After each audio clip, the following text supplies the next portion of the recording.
So welcome everyone to our Q&A with Fungi Foundation. Behind this old PFP, it's Audrey from Mushroom Mob.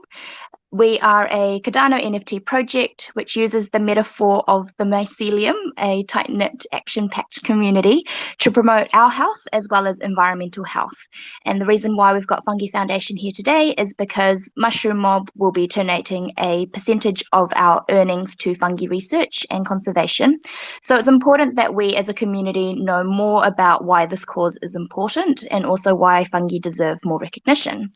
And it so happens that Friday, the 22nd of April, which is now here in New Zealand, but not so, you guys are still on Thursday in America, but it just so happens that Friday is Earth Day. So it kind of all aligns and it's super exciting to have you both with us. So we are joined today by Antonio, who's the Fungi Foundation account, and Diana, who's the Fungi Education account.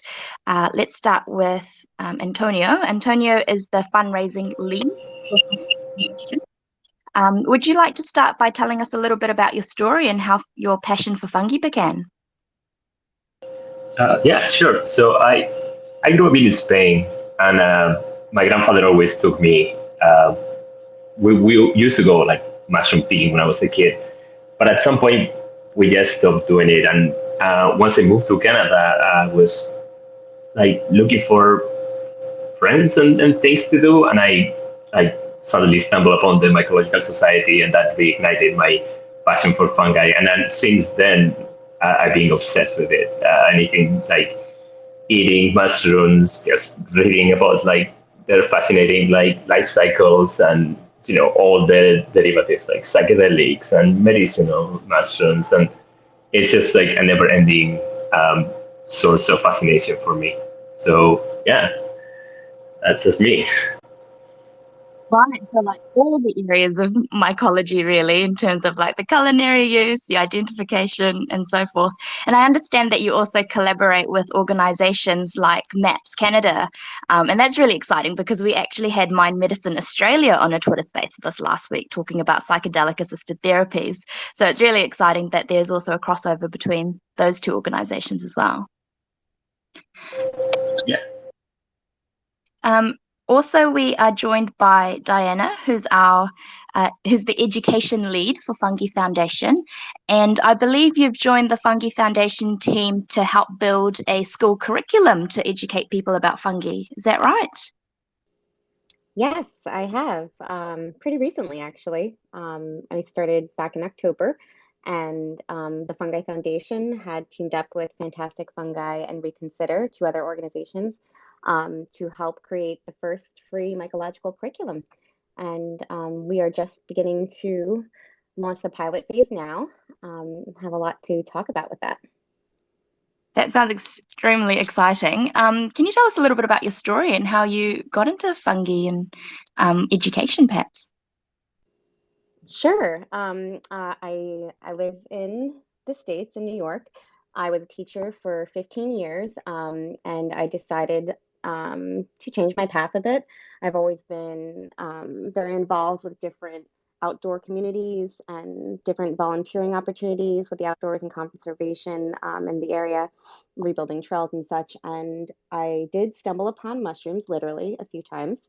And a lot of my friends in my outdoor community groups were really, really into mushrooms and finding out all the different, benefits that they have. And I started getting interested in them. And then I watched the documentary Fantastic Fungi, and that was when I started following them, and I found the Fungi Foundation, and I realized what I wanted my path to be, to help get this kind of curriculum out into the world so children can learn about it. That's brilliant. So it seems like all your passions for like education and then like environmental conservation, they all kind of led to fungi, which is fantastic. So welcome to you both. Thank you so much for joining us today. We truly are very honored to have your time and your expertise as we talk about fungi. I guess, first of all, to take it right back to the very basics, how would you describe fungi? Like, what is it?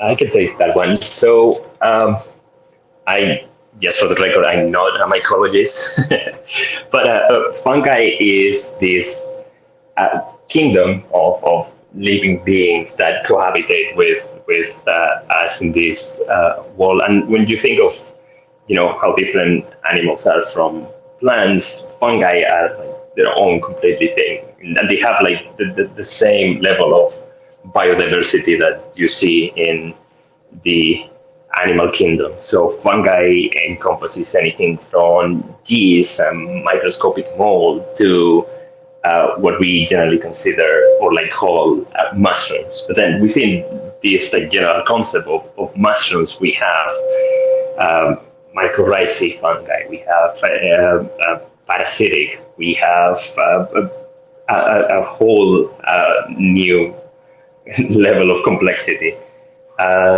So usually we think of mushrooms as these like things that pop from the ground when it rains, but really the fungi or like the vegetative mass of the fungi is underneath forming this mycelium that you mentioned that your NFT mimics the interconnections of mycelium. So that's it. It's like fungi is like underground series of like complex networks that basically feed the planet and connect all living beings. For sure. We could hear you, but I just do want to mention, Antonio, that um, your area is quite echoey. I'm not quite sure whether it's like the room that you're in or your microphone, but perhaps maybe if you, yeah, I'm not quite sure how we can resolve that, but yeah. I'll move to a different office. So yeah, I mean, you're I guess that was it was a very broad definition of fungi, right? You talked about complexity, and that's kind of what I'm coming to learn more about as I'm learning more about fungi, is that it really is quite complex, because it's not just a one size fits all kind of thing. And my understanding is that we still really don't know much about fungi, do we? Like, I think it's estimated that we only know about 10% of the fungi on the planet. And so how are you finding it, Diana, when you're trying to educate children about fungi when the reality is that we don't actually know much about it?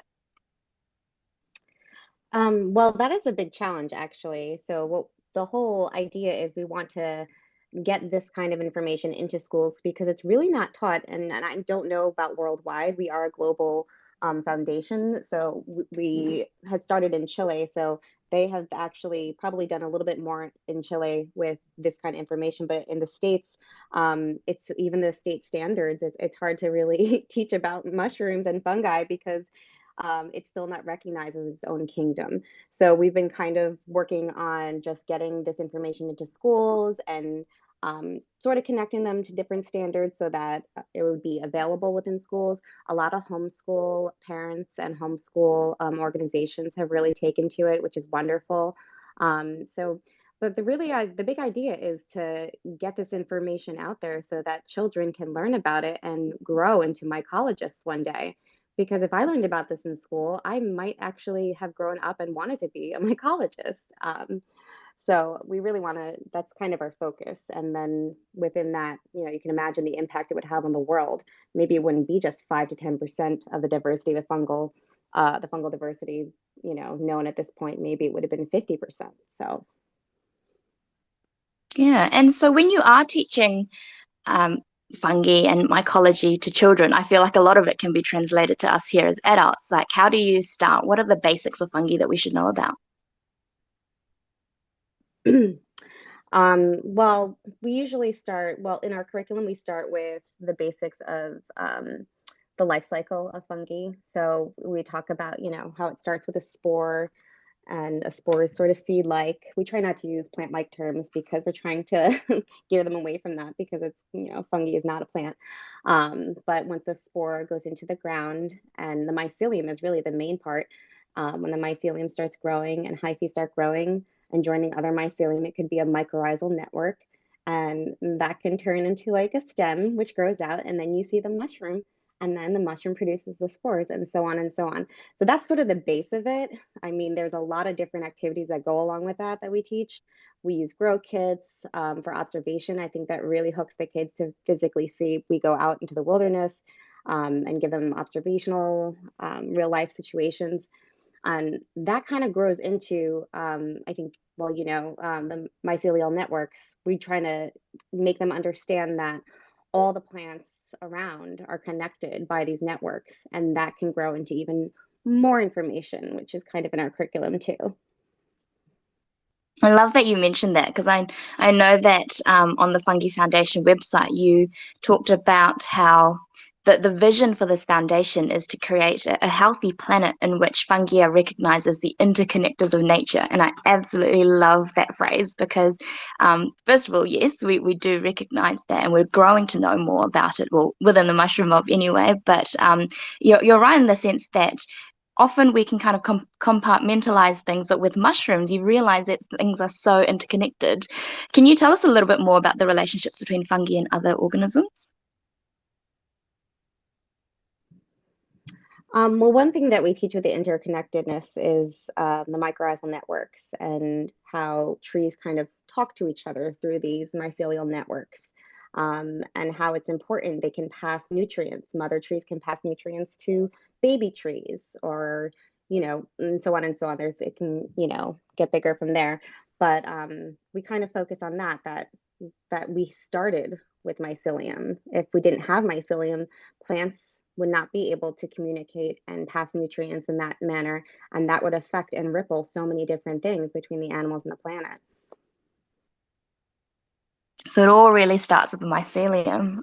Fantastic.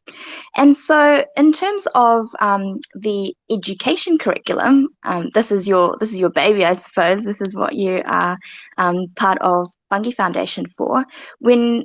Can you tell us a little bit more about the curriculum? Like, is it a combination of both like theory and getting out and exploring, or is it a lot of it just being out and learning about mushrooms outside? Well, the curriculum is actually based on, well, if you go to fungieducation.org, you can kind of see the different resources we have. The FF curriculum is one of the resources, and it was based around the Fantastic Fungi Educational Version documentary, which is an option for people to watch with their students or children beforehand, and explains and has wonderful visuals of all the different things that have to do with fungi. And then after that, the modules were based, the FF curriculum modules for, in the US, it would be middle school and high school children. So I guess ages around 10 to 18. Those modules are kind of scaffolded, and it goes through a lot of the basics, which I kind of explained earlier about, how mushrooms grow, the interconnectedness. It goes into citizen science, and it shows examples of these things within our world by using articles and videos and activities that you can kind of apply within your own world.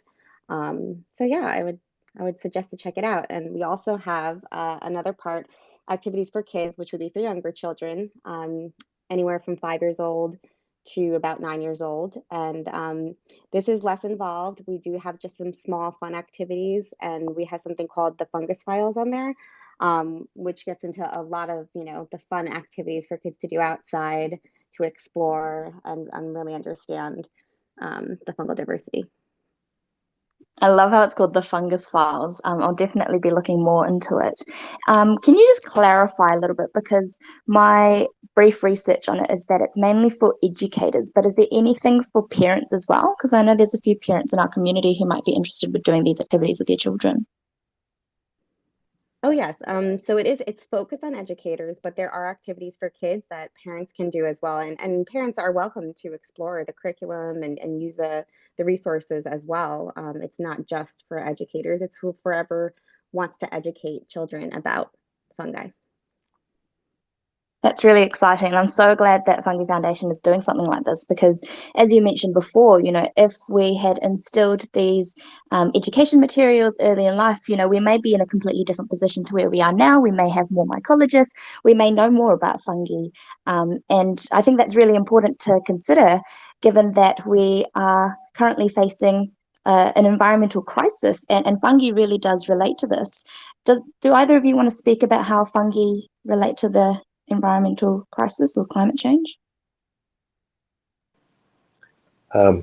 Sorry, can you hear me better now? I'm in a different room now. Yes, it's much better, thank you. Oh, thanks. Yeah. So fungi are actually within the environment one of the largest carbon sinks that we have. So when they decompose organic matter, a lot of that carbon that gets generated gets trapped in these like mycelial networks.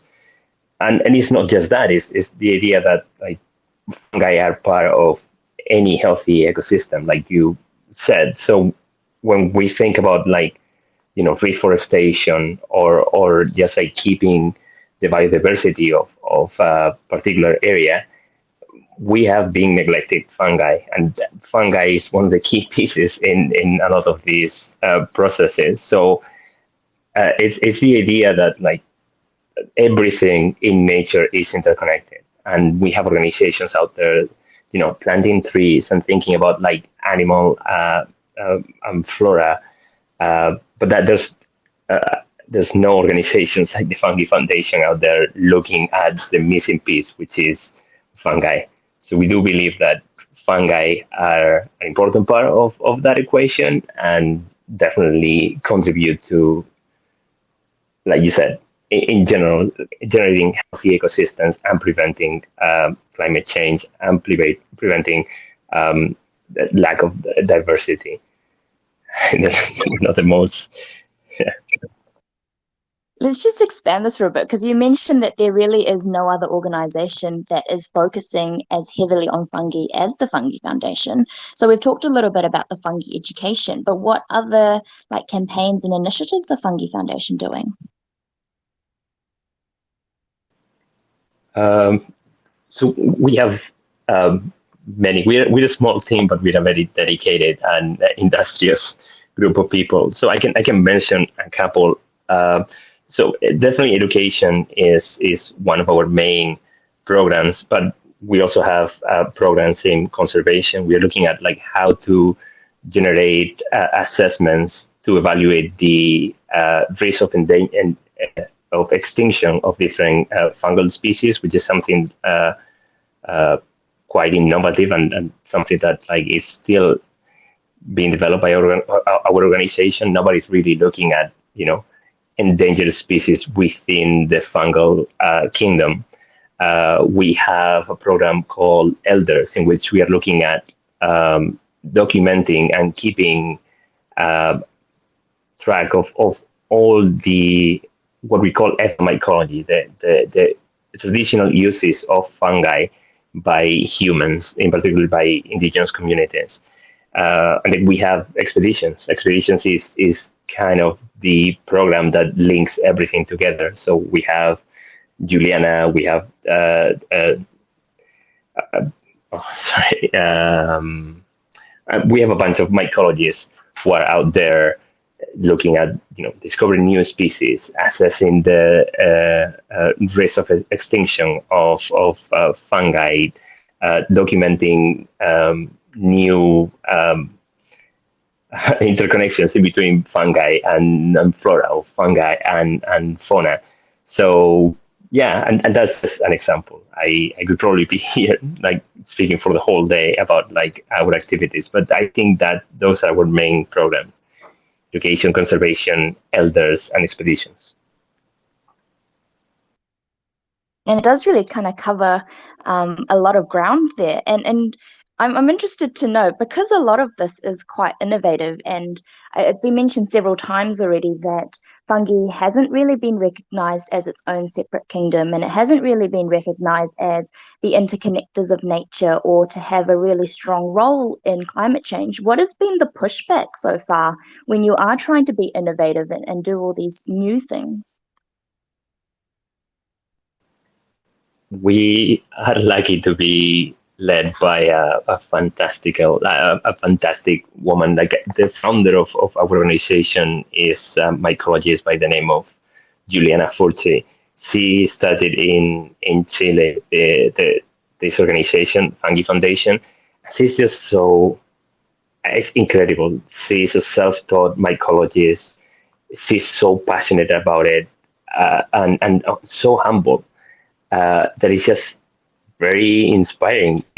We have been able to really create and develop all these like unbreaking programs because of her and because of her charisma and her personality and her passion. And I think that Diana probably feels the same way as me. Everybody in our team feels the way we feel and work for Fungi because of her. She's just so inspiring, and so that there's definitely been resistance to the idea of you know focusing on fungi, but Juliana just makes everything easier because it's impossible to disagree with her when you have someone so uh, passionate about a field of study. It's hard to disagree. Yeah, I will admit that when I was, oh, Diana, would you like to speak to that? Sorry, I accidentally hit the wrong button. I was just gonna agree with Antonio. Like, I think that listening to her on the documentary and through some other podcasts is what really inspired me to join the foundation. She has worked so hard and so long for fungi. She's one of the first women to change some of the conservation laws in Chile as well. I mean, she's she's a force to be reckoned with, and I think that I think that one day she will be in history books for spreading fungi information around the world. And just hearing how highly you two speak of her when she's not even in the room, like that, it really does show. It's a testament to how amazing she is. And I will admit that when I was looking up mycologists, that she was definitely there, front row and center. She's got a really strong presence in the fungi world, which is very exciting. I think it would definitely make my dream come true if she actually held one of our Mushroom Mob NFTs. So I wonder if we can make that happen. I'm not sure. What do you think? Sorry, say that again. I said that it would be like a really cool dream come true if Juliana actually owned one of our Mushroom Mob NFTs as like a little homage to how amazing she is. I don't know whether or not we'll be able to do something like that.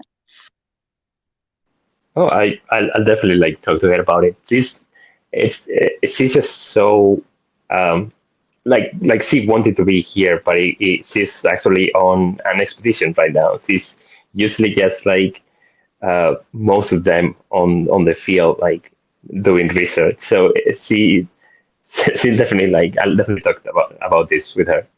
Don't worry. Sending you some love hearts, so thank you so much. We're just at the halfway mark, so I will just mention to those here in the room that if you had any questions that you wanted to pose to Antonio or Diana, you can always comment on the the post that I've attached to the top of this Twitter space here. Just comment on that and then I can read out your questions. But otherwise, I will keep progressing with all of my questions for the two of them. But Antonio, you just mentioned that Juliana is currently on an expedition, and that's something that I'm really interested in. In terms of like the actual expeditions, is there a way that the general public can follow along with the progress and kind of be in the know of what's going on? Yeah, so as an organization, we want to be transparent and we want to be. So we're in the process of. I think we hired our new communications lead something like 3 months ago. But definitely, that's one of our goals is to like keep the public um, on the loop and aware of our expeditions and what's going on in the world of fungal research because it's honestly it's fascinating all the stuff every time that we talk with Juliana on or any of the other mycologists from our team about the stuff that they're doing is mind blowing. So yeah, most definitely we are going to be very soon working on that. Perfect. And we'll keep the lines of communication open. So when that is ready, I'd love to hear about it. And then we can also share it with the Mushroom Mob community because I know that they'd also be really interested in following along on these expeditions as well. In terms of, I'll pose this question to you, perhaps, Diana, given that you're creating this curriculum about education. What aspects of fungi do you feel like people really don't know about, or that you feel that people should know more about? Sorry, I keep pressing the wrong button. I think there's a lot of aspects. That's kind of a broad question, especially when I feel like they really need to learn the entire curriculum that we have about fungi, because no one seems to know that it's different than plants and animals. No one seems to know that a lot of things in the world would not be thriving right now without fungi. No one seems to know the medicinal benefits or the environmental benefits. So I think in a lot of cases, people need to know everything about it. Just the whole kingdom in its entirety from start to finish.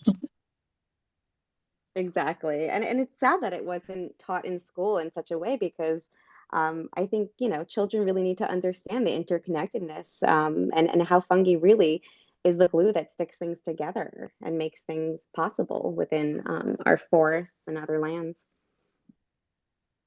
I do agree that definitely more awareness and education is really important. So credit to you guys for getting the ball rolling here. I do find that, and part of it might be because I am kind of really invested in mushrooms now and learning more about fungi, but I'm starting to feel that like news media like The Guardian and even some like New Zealand newspapers and those news media articles that are starting to talk about mushrooms or fungi or the role of fungi in climate change, and also how um, fungi or mycelium can actually help from an environmental point of view. And I think part of it may be because of all of the new innovators that are using mycelium for products. For example, we've got I think it's Ecovative, I think that's how you say it, using Yep. mycelium to replace styrofoam packaging. And then we've got companies like Meaty, which are using it as an alternative to meat. And then we've got Milo, which is using it to replace leather. Are there any other recent advancements that you know in which mycelium is being used for really snazzy ways?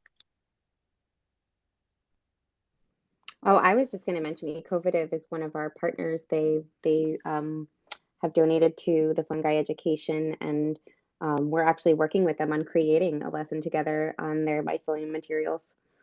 That's one big one that I know. And that's huge, right? Yes, and it's incredible what you can do with their materials, and we're going to actually use that. I think they've already started to use it within schools, but we will hopefully be using their materials as well within the curriculum, so that it's a life connection for children to have with these materials. They can create all kinds of things out of them, planters, and they get very creative with it. But yeah, it's amazing what they're doing. And that's really exciting. And I think as we continue to be more innovative with what we've got, rather than finding new materials and using mycelium, like I'm really excited to know how this will impact our planet. I'm really holding out for one of the Milo leather yoga mats. I think that's going to be something that I would want to own myself. But yeah, it's quite cool to see mycelium being used in other different ways. I'm just going to like awkwardly segue to fungi conservation here. Um, I think you mentioned, Antonio, that fungi conservation is another pillar of what Fungi Foundation does. And in order to really protect our ecosystems, what do we actually need? I understand that we need to know more about what type of fungi there are, and that's why Juliana and the other mycologists are going out and doing all these expeditions. But, what else is needed for fungi conservation? Do we need to do more research in this area, or, what's missing at the moment? Uh, yeah, I think right now the main key is the lack of understanding and the lack of, like you said, we estimate that we know 5 to 10% of all fungal diversity in the world. So understanding the interactions between fungi and other organisms and discovering those species is key for us to campaign for the protection of all these habitat. So one of our goals with the conservation program is to understand the contribution of fungi to all growth forests, how we can use that as an argument for our campaigns to protect these habitats. Because there are fungi that only grow in areas that have trees of a certain age. So it's not just about like replanting, and it's about like preserving what we already have, because those areas harness just so much diversity, and fungi are of course one of the key elements of that.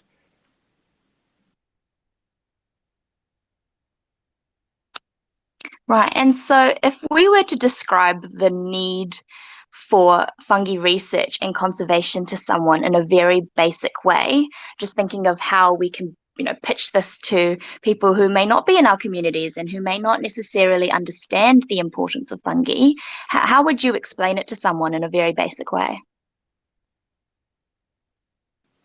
It's a very tricky question, because fungi are just so complex and diverse, and trying to like simplify that is, I would say, a very hard task. But it all goes back to the idea that, I mean, from a very utilitarian point of view, fungi have so many uses, right? And we have penicillin because you know most of our antibiotics come from fungi. So who knows how many new compounds and new applications there are out there that could benefit humanity. So that's just a way of putting it that really puts the focus on us humans. We need to preserve fungi for our own interest, but it's about, just preserving diversity and preserving all these like beautiful interactions that happen in all ecosystems. So yeah, I would say the best way to engage people is to think about how fungi can be used for their own benefit. So yeah, let's just think about like all the new antibiotics, all the new medicinal compounds, all the psychedelic compounds that are out there that could benefit to humanity, and we don't know about. I think that by itself is a great argument just to like campaign for the protection of fungi. And I love that you raised that, because I think this is extremely topical, because we recently celebrated World Health Day, and that's like a commemorative day run by the World Health Organization. And each year they have a different theme. And so the theme for this year, 2022, was Our Planet, Our Health, and raising more awareness and having more campaigns about how the link between the health of our planet and our human health is something that we really need to focus on. And so I'm really glad that you brought that up, in the sense that, when we're thinking about fungi, you might feel detached from it because often we don't see fungi. But when we think about how it can be used for our own benefits, like medicinal or the psychedelics, that's a way to really make it our own and to restore that connection with fungi. So I'm really glad that you brought that up. Diana, did you And have... sorry, I was just going to mention that it goes beyond that. We have fungi that could help us solve the uh, plastic waste problem. There are fungi that decompose polyurethanes and complex polymers. We have fungi that have been found in Chernobyl that could bioaccumulate radioactive materials and could help us bioremediate areas that are completely like wasteland because of radioactivity. So it is what they can do for us and what they can do for us in the future. I'm just like very passionate about it. Sorry for interrupting. And just, the number of applications is endless. Yeah, you're right. The number of applications is endless. Diana, did you have anything that you wanted to add to that? Well, I guess this is kind of connected in the same way. We do have like a citizen science program called What You See Matters. You can find it at fungieducation.org or on the Fungi Foundation website as well.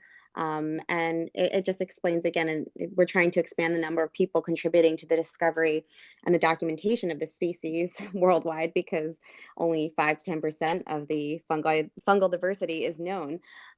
So there's kind of directions on there and how you can voucher and record if you do find a different kind of fungi and you're not sure.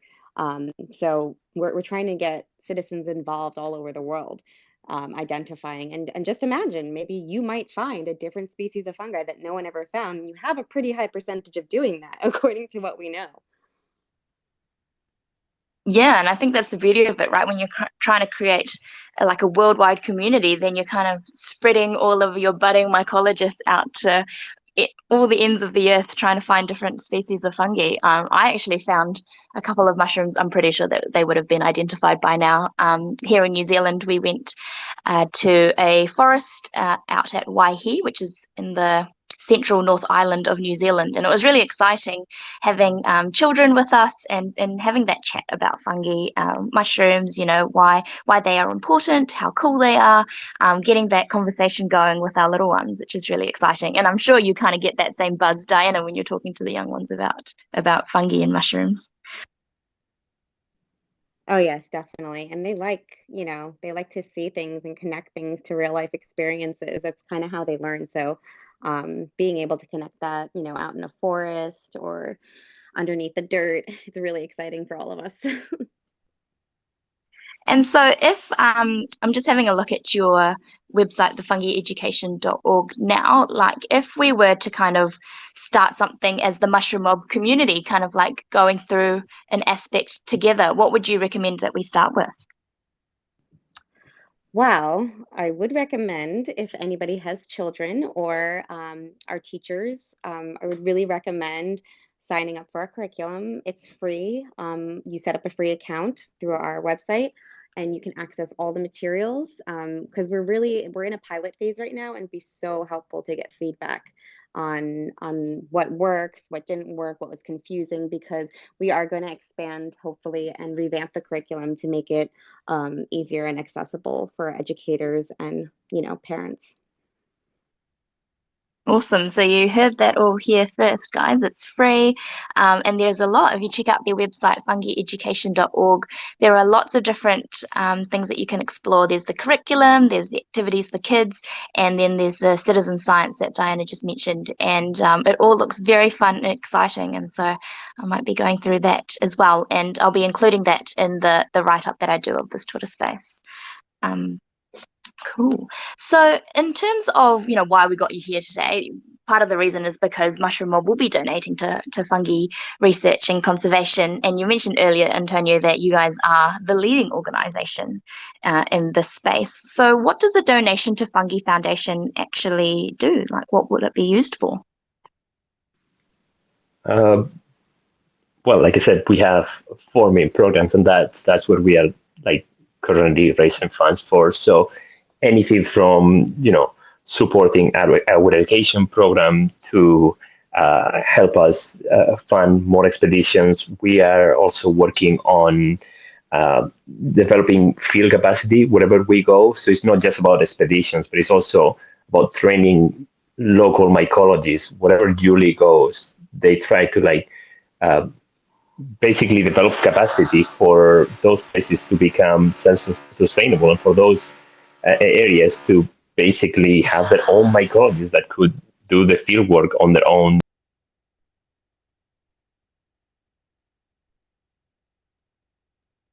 Right, so donations will kind of cover all aspects of what Fungi Foundation is doing, and not only your current initiatives, but your future ones as well. Do I have Exactly. that right? Yeah, exactly. Sorry. That sounds really promising. In terms of, so we've got a question from one of our audience members here. Could you please discuss ways that you see fungi contributing towards better mental health? That would be a tricky one because we are not mycologists or health specialists. So I'm gonna say I can't really speak to that too much. I mean, I have read a lot of the studies about different mycologists doing different science studies on, for example, like lion's mane, and lion's mane can help regenerate nerves and help with memory support and maybe even help with people that have Alzheimer's. So that's one example. But there's a lot of information out there on that from scientists and mycologists. Yeah. there's also, of course, psychedelic medicine. So we are not actively involved in psychedelic research, but I just want to mention that psilocin, which is the active ingredient in magic mushrooms, and LSD to an extent, because it's a synthetic ergotamine, are fungal alkaloids. So a part of most of the psychedelic compounds that are being used for research right now come from fungi. And I think that's very exciting to me. Yeah, and I will say that for anyone who is interested, the Q&A that we did with Mind Medicine Australia is still available. We recorded it, and it is found in our profile. And so they kind of elaborated further into psychedelic assisted therapy, focusing quite heavily on psilocybin. So if you are interested, you can also refer to that Twitter space for a bit more information as well. We also have another question for you both, Diana and Antonio. What is your most fun fungi fact that you'd share with a stranger if you were trying to pique their interest in fungi? Could you just repeat that one more time? I don't know if I went out or you went out, but Oh, no worries. I can repeat. Twitter does tend to do this sometimes. What is your most fun fungi fact you'd share with a stranger if you were trying to pique their interest in fungi?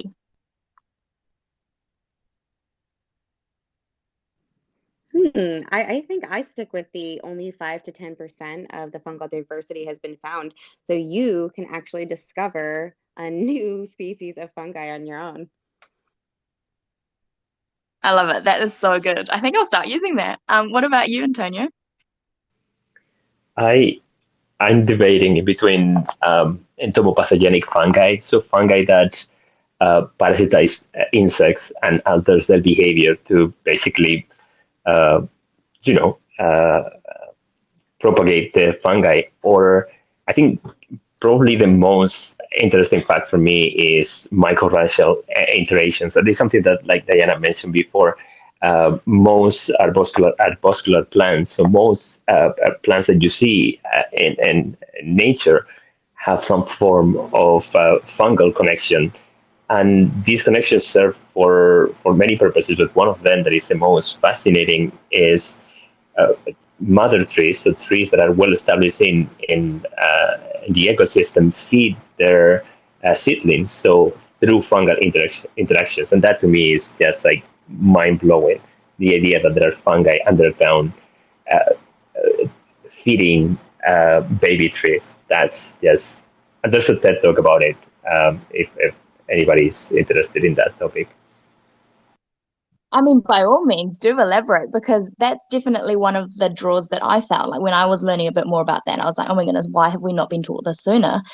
So by all means, if you want to elaborate further, please do. I believe that again, not a mycologist. I believe that TED Talks is called "How Trees Talk," uh, and it's a mycologist from UBC. I think it's from Western Canada. Suzanne Simard, and it's just fascinating. They talk about how they were using like uh,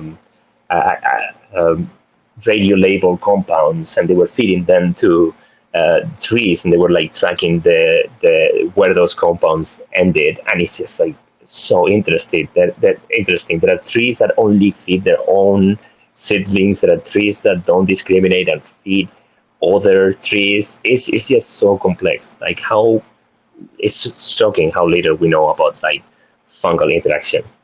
That is actually on our curriculum. It's How Trees Talk to Each Other by Suzanne Simard. It's her TED Talk. So, yeah, if you want to go in there, it's in Module 1. You can take a look.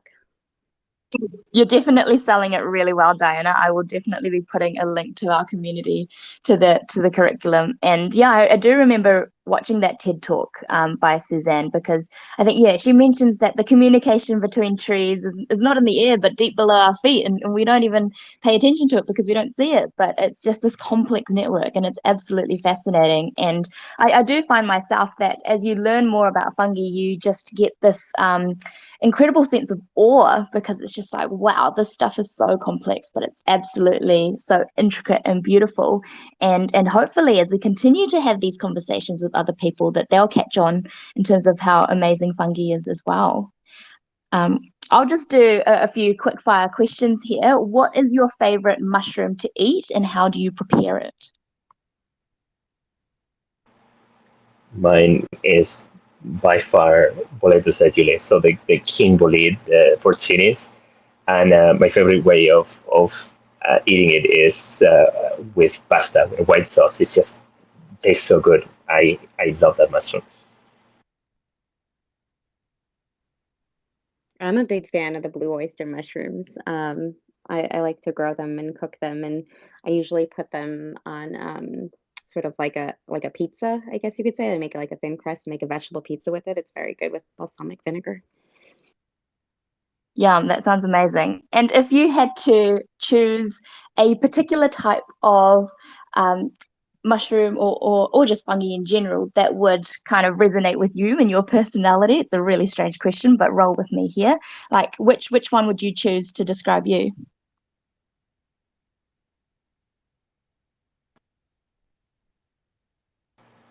It's a tricky one. I would say just by the way they Schizophilum commune, the split gill fungi. I love that mushroom. I don't know why. It's beautiful. It looks like a flower. It has these like gills that open and close depending on the moisture level in the air. And I always found like a special attachment to that fungi. I don't know how to put it into words. It's quite like, but I just love that fungi. Nobody, if anybody knows, don't know about that fungi, just Google split gill fungi, and you will see how beautiful it is. It's also like in all continents except for Antarctica, it's one of the most common fungi in the world. But yeah, I love it. That's probably a better way of phrasing my question. So thank you, Antonio. Which one do you have a strong affiliation with? The split gill for you. What about you, Diana? Doing the wrong button. That's a tricky one for me. I like so many different kinds of mushrooms. I guess I would say the morel, because I have never found one, and I keep trying to. So that's it's just a mysterious one for me, and it's one that I haven't been able to find in the woods in New York yet. But it is my goal this spring to find one. And what was that? So you don't quite have an answer yet, but you've got the goal to find one. Is that right? Yes, I like it because it seems to be hiding from me. So I guess that's a part of my personality. I guess I feel like it can be a little mysterious sometimes. Love it. So that the mystery continues. That's absolutely excellent. So we're quickly wrapping up in terms of, yeah, our time is quickly running out, I should say. But in terms of any final words, oh, hang on a second. Sorry, my bad. We've just got one more question. It does relate to psychedelics, so we'll see how we go. Why did these psychedelic compounds evolve in mushrooms? Does it serve a purpose for them?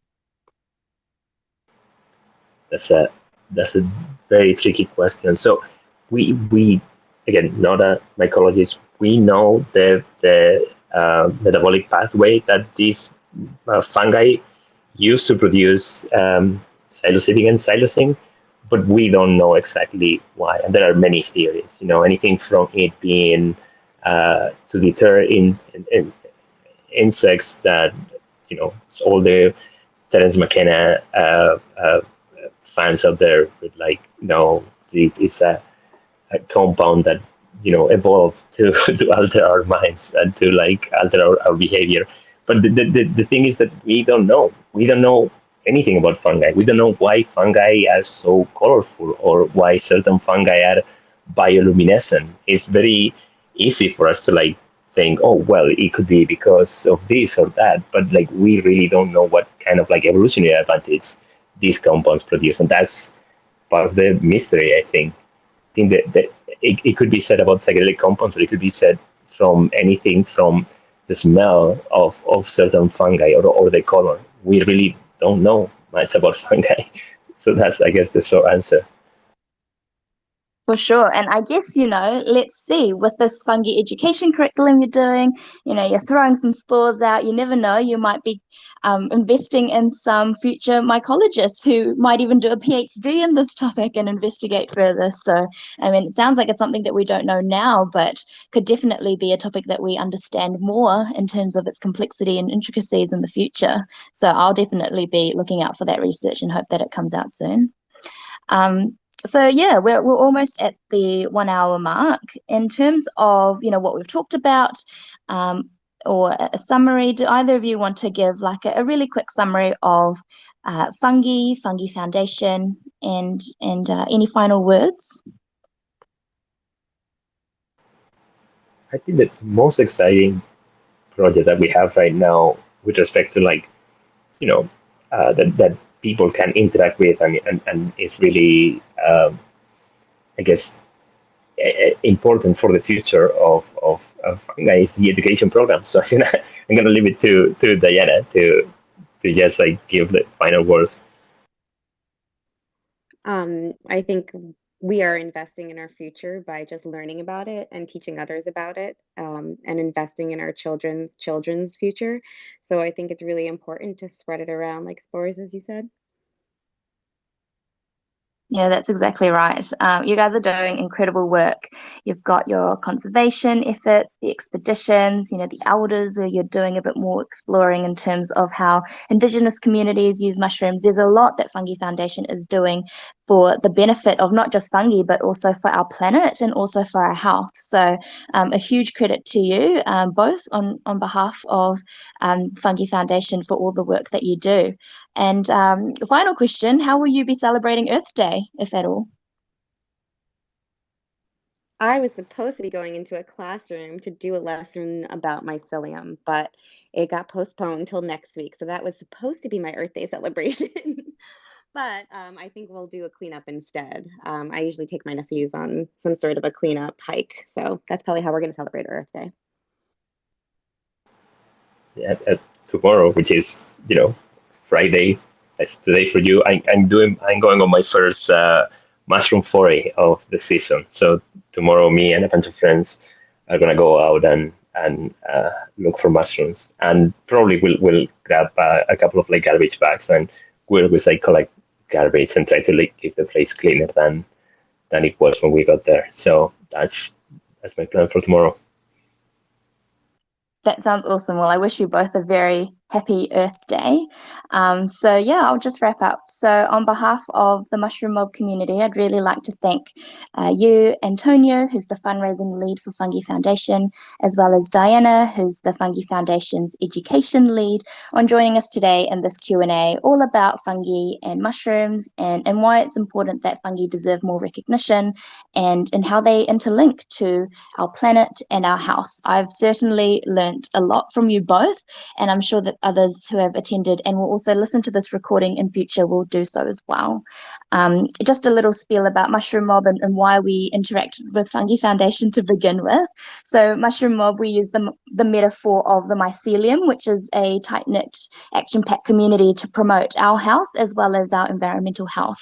In New Zealand, we have a model of health which talks about holistic well-being, not just focusing on physical health, but also mental health, social health, and spiritual health. And we really do believe that at the foundation of all of this is a connection to our land, and also thinking about the health of our planet as well. And this is how Mushroom Mob came to be. We're focusing on human health, but also the health of our planet. And we really do acknowledge that fungi is a huge part of that. And that's why mushrooms are the muse for our collection. So if you are interested in anything related to fungi, do give Fungi Foundation a follow, as well as check out the Fungi Education Curriculum. but also join the Mushroom Mob. We'd love to have a few more chats about fungi as well as health with you all. So do come to our Discord, follow us on Twitter, and join us on all of our community wellbeing activities as well. Cool. So thank you all for joining us, and we'll catch up with you perhaps in the future to see how you're going with all your expeditions and your education courses. Thank you so much. Thanks for having us.